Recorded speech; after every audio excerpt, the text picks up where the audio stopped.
And here we go. Welcome back to the West Coast, the left coast, the best coast. How you doing? Oh, man, it feels so good to be back in my element. I can't lie. Like, I love New York, but there's something about California. I'm an LA guy. Like, I can be both, I think.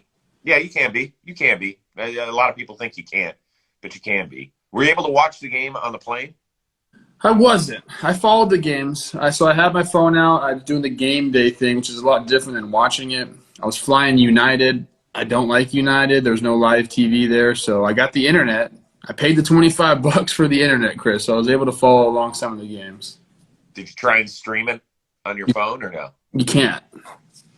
Sometimes you can. Sometimes you get lucky. Well, I did try to like even look at highlights and stuff, and it wasn't good. Yeah, that stinks. That really stinks. I know that's what worries me a little bit when I travel too. And I always look at the planes and see, do we have DirecTV? Do we have Dish? What do we got? What do we got? So yeah. It's always interesting. Bill hooked me up on United. I don't like United. I'm more of a Delta guy. Okay, I hear you. I like Delta. I think they do a good job. Once again, hashtag not an ad. Anyway, I want to welcome everybody to the Friday edition of Baseball Today. It is presented to you by good friends over at Dugout Mugs, and it is the only day in October where we are guaranteed 4 playoff games. So I love this day. I'm not going to be missing any of the baseball. I know that you and I have something to do tonight, but I have been told that at the party we're going to, there will be TV hooked on the Dodgers-Giants game. Okay? I'm sure there'll be Dodgers-Giants. There might even be a little bit of Brewers, if I had to guess. Well, at the time of the party, I think Is that already over? Should be over. Okay. Yeah, should be over. I think we're good to go. All right, so let's get to it. Rays last night, their pitching was dominant. So too was Randy Arozarena. Which one was the bigger story in the Rays' 5-0 win over the Red Sox in Game 1? I love me some Randy, okay? He's electric to watch. Coach Ballgame gave Manuel Margot the oohs and ahs guy on the Rays team last year. I think Randy's an oohs and ahs guy this year. The stuff that he does, I mean, the stealing home was amazing. The homer, everything about it, whatever. Love you, Randy. But it's the pitching. Those guys last night, the pitch, it was McClanahan, it was Shagwa, it was Robertson, and it was, who was the last guy? Freierheisen. Right. None of those guys were on the team to start the year. Not one. I know. McClanahan came up pretty early, so he was there most of the year. But Shagwa, you get traded from Seattle, who, by the way, is the most Rays guy of all time. I love my boy Shag. Robertson didn't even pitch for anybody until August, and then you have Freierheisen in another trade. So this is just. Yep. And they go shut out a really good team, and it's the Rays, baby. So that was the most impressive thing to me. Yeah, I think 10 of the 13 guys on their playoff roster were not on the team a year ago, which is absolutely ridiculous. I mean, it's utterly insane. But as far as what Randy Arozarena is doing, he set the tone last night. Just first AB, he walks, he ends up scoring on a ball in the gap where Kike bobbled it, kicked it around. You can't do that with his type of speed. Mm-hmm. The steal of home was awesome. I mean, so cool to see. A straight steal, I think, is so unreal. The home run, I mean, come on, dude. He's got 11 homers in 21 postseason games. Do you know, last year, if you remember, Manny Margot tried to steal home. Right. In similar fashion, he was out, though. So then I think Randy, hey, bro, just watch me do it. Yeah.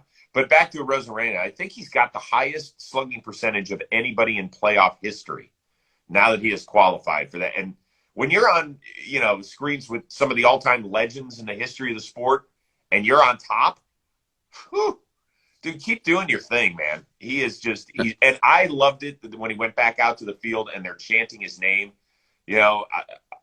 I'm just happy that fans are packing it. I know a certain percentage are Red Sox fans, but who cares, man? Those players deserve that sort of love. I saw a stat on Randy. It said he was like the 25th all-time in postseason home runs or something like that already, and he 500th in postseason ABs. Like, the ratio is not where it's supposed to be. Right. Well, we'll see if they pitch to him tonight. Speaking of which, your confidence level in Chris Sale to be able to slow down the Rays tonight in Game 2 for Boston. I mean, I'm as confident as usual. I'm not like very confident. I'm not super down on him just because of his last start against the Rays. I know how that went down. But like at Tropicana Field in his career, he's got a 2.09. So I know it's a different guy. He's coming back from injury and he had to deal with some things. But I still believe in a Chris Sale type pitcher in a big game. Said he worked on some mechanics, said he worked on his changeup, which is getting banged around. Maybe he just doesn't throw his changeup tonight. That might work for you. But I'm pretty confident in him. He's just one of those guys that, you know, big games come around. I think you want him on the mound. And it doesn't matter how many times you face Chris Sale. It's always an awkward and tough at bat because of the arm angle. He's just a different looking pitcher. He should be on the Rays. I mean, my goodness, he fits the Rays perfectly. But I'm pretty confident in him. I really am. Everything but the payroll fits the Rays. Yeah. So he made 9 starts when coming back from Tommy John this year, allowed only 2 earned runs in 1 start. More than 2 earned runs, I should say. So, you know, I would expect, I'd be confident if I were a Red Sox fan. I think that if he gets them through 5, that's good enough. You know, and usually you say, well, hold on, Chris Sale's our guy. Not right now. I mean, he's really, you know, I would be shocked if he would even give you 6 full innings, unless somehow his pitch count stays down. Remember, it's been a long time since he's thrown on a consistent basis. 2 full years without throwing. And the playoffs, we're talking about more and more stress pitches, possibly. So I think that if he gives them 5, their bullpen is rested, they're ready to go. And I think, you know, I saw somebody in the chat say, why does it feel like this series is always over? You always feel that way. Whoever wins the first game, it's only a 5-game series. So, you know, you want to hit the panic button if you lose game 1. You know, I think the Red Sox are in fine shape. They know they've got Eovaldi when they return to Boston on Sunday. So if they feel they get this one, they're in good shape. You know what, though? I saw a stat, Chris. I know. 72% of I know. 70. I saw it too. 72%. That's which means that 28% of the time it doesn't work. Which side would you rather be on? I know which side I'd rather be on. But like the Indians in 2017, the year where they won more than 100 games and had won, 22 games in a row, were up 2-0 on the Yankees going back to New York, and they ended up losing 3 in a row. So it happens. I know what you're saying. Of course it happens. Of course it happens. And like you said, they win tonight. They got Eovaldi at home game 3. I mean, look, that's what you're looking for. He's a guy in the playoffs. Yeah. All right, let's move on to the other series. What impressed you most about Houston's Game 1 win over the Chicago White Sox? I was going to say McCullers just because I love watching him pitch. I think he's turned into one of like the premier big game pitchers in the game. You think that's far off? No, it's interesting. That was only his 2nd ever playoff win, but it feels like he has gotten some huge outs. Yeah. And he might have pitched well and not have gotten a win or no. Right. Watching him in big games, it just seemed – I hate saying this. It's like cliche. Like he loves the situation and thrives in the pressure, but like he kind of does. He does, totally. He wants the ball. So I was going to say that. I'm not going to say that. I think the most impressive thing is their lineup, and specifically Yordan Alvarez. I knew you were going Yordan. You know I love – shit. I love the guy. Watch the guy take at bats. Like, I think he's got such a good mixture of, like, patience and power. Mm-hmm. When you watch him at the plate, you're like, that guy understands how to hit, and he's big and hits bombs. So watching him, like, he can carry your team. Lance did a great job yesterday, but a guy like Yordan, if he gets hot, he can carry you in the playoffs. Mm-hmm. I knew while watching it when I was writing that question that was going to be your answer. To me, you know, we talk a lot about the Astros lineup and all the pop that they bring. I was impressed with the small ball that they played in the early part of the game. Alvarez actually tagged up on a fly ball to right center where Luis Robert didn't get under the ball. A.J. Brzezinski made a good point that he didn't get under the ball and play it like Alvarez was going to tag up. He ended up scoring on a base hit the next play. Most likely he would have scored if he had been at second base anyway, but you never know. He's a big guy. He doesn't run exceptionally well. But I tell you this all the time in the playoffs, every 90 feet matters. And then the slide by Altuve, at first I was like, why are they throwing the ball home? It actually was a lot closer play than I thought, and it was such an excellent slide and tag him home, with the hand out there. Every little play matters. And I think Dusty had a saying yesterday. He's like, pennies individually, not a big deal. But you start stacking pennies, and all of a sudden, you got $1. That's such a I liked it. I thought it was so old school, so dusty, so wearing the rubber gloves and toothpick and all sorts of stuff. But I kind of dug it. I was like, all right, I'm in. Here I am trying to fight to get rid of pennies. We just need to get rid of pennies from our society. And Dusty's making a great metaphor about them. So kudos. It was pretty funny. All right, very quickly on this series. Does Chicago need more out of its starting pitcher, Lucas Giolito, here in Game 2, or their lineup today? It needs more out of Lucas. Lance, didn't give him a great outing. And Lucas, we know what he did against Houston. I believe the last time he faced them, 9 innings, shutty, right? I think he gave 1 run on 3 One hits. run? Okay. But it was his best start of the year. Yeah, and that's big. In a place like Houston where it's tough to pitch, to have a guy that's confident to go in there, especially when you lose Game 1. So they need more out of him today. And they need to, get him later into the game, score some more runs, obviously, but I think he's the key to today. Well, it was interesting. Last time I had him on the Rose rotation, we talked about him starting either Games 1 or 2. We didn't know. And it was most likely at that point going to be in Houston. And he said, listen, I love pitching on the road because I love shutting up people. And I was like, ooh, well, he's going to get his chance because it's going to be loud in there today. I was shocked that the White Sox went with Lance Lynn in Game 1. His numbers against Houston are terrible. Giolito's much better.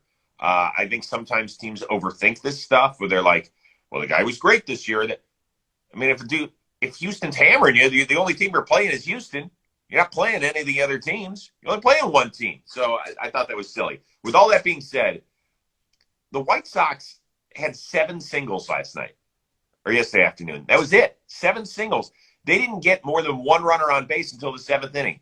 I don't care how well Lucas Giolito pitches. If they repeat that formula, they're going to go back to Chicago down 0-2. Yeah. They got to do both better, I guess, is the right answer. It probably is. Yeah. It probably is. But I think that, maybe the bats have got to win a slugfest. You can outslug Houston. You're a pretty good offense, too. Jeez. Maybe one of the Roosters got to do something. Get in the clubhouse, dance around naked or something. I don't know. You think he will? No comment. Did I just put that image in your head? Yep. It's probably there for a while. It's there for a while. Thanks. Okay. Anyway, hey, Dugout Mugs wants to give away free stuff. Everybody loves something free. So it's very simple. All you have to do is film yourself drinking from one of their great Dugout mugs, just like this. Do this. Video yourself. Take a picture, whatever, post it, and tag it on social media for a chance to be entered to win something really cool. And by the way, if you don't have anything from Dugout Mugs, let us help you out. They're giving 2 great discounts to buy something now, and you can enter the giveaway as well. Dugout Mugs is giving you 30% all of their best products, including their new metal Dugout Mugs with the code word TODAY. How much are they giving away? What percentage? 30. 30% with the code word TODAY. They're also letting you get a knob shot. Where's my knob shot? Did I misplace my knob shot? Where'd you go? Here it is. Woo! Here's my knob shot right here. They want to give away a free knob shot. All you have to pay is the $8.95 for shipping and handling. Dugoutmugs.com/today. They have an awesome collection of products from mugs like here, wine, cups like this. We got the bottle opener to help you out with your friends. And we got the knob shots, everything, plus those metal ones. They're all good. Perfect gift for the holidays as well. They're going to be riding with us all playoff long. So it's dugoutmugs.com. Use the code word TODAY to get 30% all of their best products. Then don't forget, film yourself doing that, taking a swig from your favorite Dugout mug, post it on social media, and tag them. You can be entered to win free stuff today. Go do it.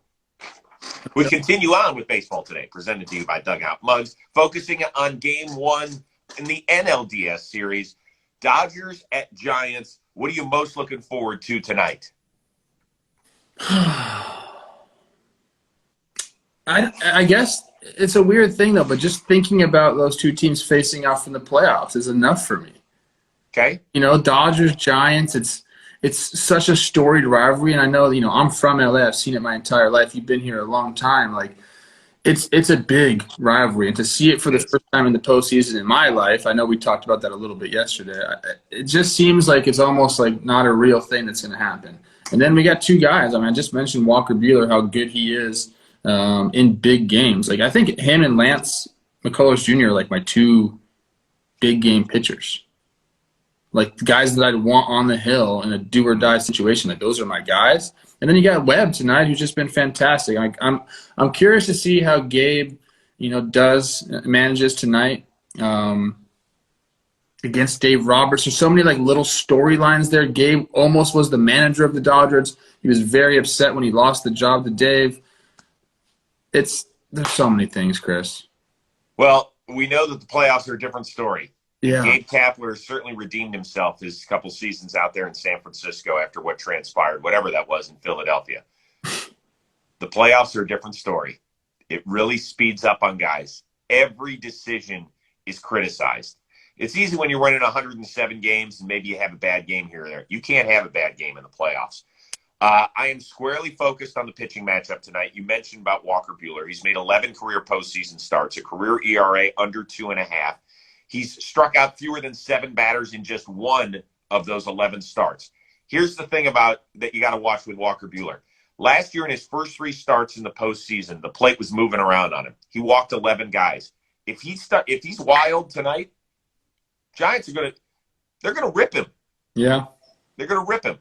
And the Dodgers are going to be down 1-0 before you know it. With Logan Webb, an amazing year, 11-3, a 3.03 ERA. Different ball game. And out of all the veterans that they have on that staff, they picked the kid to go in game 1. I love it. I think this is when your fortunes are told and your legends are made, and maybe we see the first step in the career of Logan Webb. I can't wait to see it.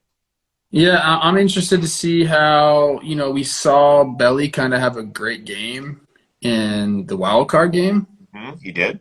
He didn't like tear the cover off the ball, but he had some good at bats, stole some bases, Right. and I think the Belly resurgence is kind of something to watch for as well. Because if they have him, that's such a huge, that's so huge. Like just a regular Belly, I think that's something to watch for as well. Absolutely. Okay, the other series. Brewers and Braves, game 1 in Milwaukee. Corbin Burns, your possible, maybe likely even NL Cy Young Award winner, taking on Charlie Morton, not Max Fried.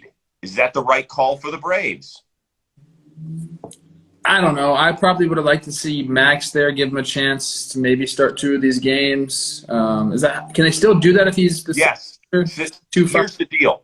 If you start game 2, you're going to be on full rest for game 5 because of the 2 travel days. So it can happen, but you got to get to game 5 in order to be on full rest. You can't go wrong. Charlie Morton, Max Fried. Obviously, Max has had can go wrong. Big game Charlie Morton. He's got the moniker, Chris. Like, there's a reason he's got it. He didn't just get that. He earned it. So, like, I don't have a problem with them going here. I would have liked to guarantee Max. I guess you can't guarantee Max 2 starts anyway if you give him first. So it's more likely if you give him the first ball. But I don't mind it. I don't mind it at all. Like, this guy's been here. He's done it. He's had so many starts in the postseason. How many innings does this guy have in the postseason? Like a zillion. So I think the last time we saw – oh, no, that's not right. I'd rather Max start game 1 to answer your question, but I'm not – like, Charlie Morton's a great person to have lead off the series for them. They're going strictly on playoff baseball here. Yeah. Strictly. Yep. Who was the best starting pitcher in baseball from August on? Max Fried. It was Max Fried. It was. Under a 1.5 ERA. He'll give you distance. I don't know if Charlie Morton can give you length. I really don't. Right? If you go in, you're thinking at best he gives us 6 innings. At best, in a grinded out, once again we talk about how guys are really focused on their at bats. Yes, go ahead. Is the possibility they think we can't beat Corbin Burns or like we have a better chance? Can't do that. I know I'm asking because I'm trying to figure out why. No way. Well, no way. Mm-mm. Teams do that, Chris. Okay. It seems silly, doesn't it? By the way, if you have to bring him back for Game 4, here's the other reason I would have started Max Fried. Can you bring Charlie Morton back on short rest in Game 4 if you need him? If you're down 2-1 and your season hinges on that, and you don't want to go Yanoa or whatever angle they want to go with, do you feel comfortable bringing a 37-year-old back on short rest? Do I feel comfortable doing that? No, I don't. It's another reason to start Max Fried. I mean, look, I agree with you. I'm trying to be optimistic and positive for the Braves fans out there because I picked them to win the World Series, so they need to get through this series first. Yeah. Okay. I mean, by the way, everybody's like, well, Charlie Morton has all the experience. Max Fried has pitched plenty of games, including a couple times in the NLCS a year ago. He's had plenty of experience. This isn't his first time. So I'm taking the guy who's better right now. If you answer the question, who is the better pitcher today? Max Fried is the answer, is he not? Yeah, 100%. 100. Okay. Yeah, everything. He can hit too, by the way. Yeah. Oh, he can hit. There's no question. By the way, watch what happens. Charlie Morton goes 6 innings, gives up 1 run, shoves it. And I'll be talking about it whenever we do our next show, and all of a sudden, it's cool. Like I said, Charlie's earned the big game moniker. I'm going to have Jake say it like 50 times in Talking Baseball after today. Big Charlie Morton. By the way, he hasn't earned it in Atlanta. That don't mean anything. Come on, man. Sure does. Okay. Anyway, last point here. Our girl, Ashlyn. She is a huge Braves fan. We know that. So what's the bigger number here today? Ashlyn tweets involving really foul language, and that could include video of her, or the number of fake teeth in Pete Moylan's mouth? Look, we all know Ashlyn's going to be on her A game today. The rest of the girls from Mansplaining Baseball elsewhere as well, Em and Marla, are all going to be out there talking about the Braves. I'm going to be tweeting about the Braves saying, let's go, this is my team. But Peter Moylan's teeth, there's so many of them in that little mouth of his, and he's like a shark. It's like one pops out, another one comes behind it. There might be 6 rows of those chompers. I'm not really sure. The only thing I am sure of is when he smiles, it looks great. So I love you, Pete. But Ashland and the rest of the girls at Mansplaining Baseball elsewhere, go follow them because they are going to be a lot of fun during the series. It's either going to be, look, they're either this way or they're this way. Yep. Either way. Well, it all depends. So I think that Moylan's probably got about between 16 and 18 fake teeth in that mouth of his. Dude, I think everything's fake. So the question is, can Ashlyn put out that many tweets with that much negativity and cuss words? I don't put it past her, particularly if Will Smith gets in the game today. If Will Smith comes, she goes crazy when Will Smith comes to the game. She might be yelling, why didn't we start Max Fried? Why is this guy Charlie Morton on the mound in game 1? Look at Max, what he's done from the second half on, and all this, that, and that. So you never know what you're going to get out of her. Somebody just wrote in here, who is it? Heel EYC. Ashlyn hits the over by the 3rd inning. I think you might be onto something. I think you're right. And guess what, Chris? What's that? It's Friday. There's gonna be some drinks flowing for Ashlyn. Woo! Here we go. All I can tell you is best playoff day of the year. We are guaranteed 4 games for the only time. It could happen again next week, but this is the one day where at least we're guaranteed 4 playoff games, and I cannot wait to get it going. Yes, sir. I think we predicted both games correct yesterday. Yeah, we did. We did. All right, so who do you have winning each series? Let's start with Dodgers, Giants. Taking the Dodgers tonight. I don't want to go too far into this. We don't have that much time, but we talked about the Dodgers just finally catching up to the Giants and being the shark in the water. I think the series might be that. I'm gonna take the Dodgers tonight or the entire series. Well, tonight. Okay. I think the Dodgers win tonight as well. Okay. Talked about Walker Buehler. I believe in him. I think he'll be okay, accuracy-wise. What about the other series? Brewers, Braves. I think the Brewers win tonight. I think this is going to be a really good series, but I think the Brewers win tonight. I think this series goes 5, and I like the Brewers tonight. And by the way, don't think I'm anti-Charlie Morton because of the take. I'm just saying that I thought Max Fried was the best starter in baseball the last 2 months, and I think you go with the best starter in baseball. It's been on a great run. That's all. I need to go look more and see if I can find a quote of why they're doing that, other than big game pitcher Charlie Morton. That's gonna be it. Yeah, that's the only reason. Okay. All right. What do you have coming up on JOMBOY? We're going to do Talking Baseball in a little bit here. Jimmy just texted us. He's running a little bit behind, so that'll start a little bit later, but we will go live for that. And that's it. I don't know if the guys are streaming tonight. I think they might be.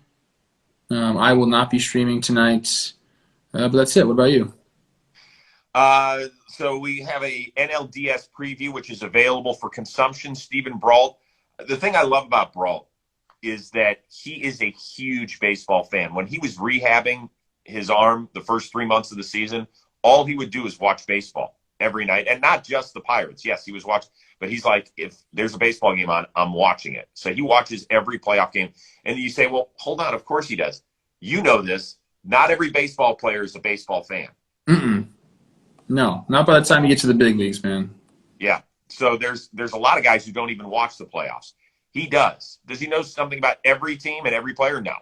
But he gave us some tremendous insight. And one of the things was, I asked him, why is Christian Yelich not Christian Yelich anymore? He gave a fascinating breakdown on why he thought he wasn't. Wow. I need to watch that. Good. Yeah, so that's out on the Rose rotation right now. So go eat that one up. Austin Hedges was great breaking down the ALDS. Got a lot of good feedback about him. So I just want to just enjoy the day. And I'll see you tonight. I'll see you tonight. Quick. Red Sox Rays. Quick. I've got the Red Sox. I'll take the Rays tonight. And White Sox Astros. I can't go against my guy. I'll take the White Sox as well. Thank you. Good job. Good job. Way to bring it all in. Don't forget, go to dugoutmugs.com/today and you get 30% off, okay? Everybody have a great baseball day. We're going to light up the Twitter feed. Ashland, swear, I've got the over.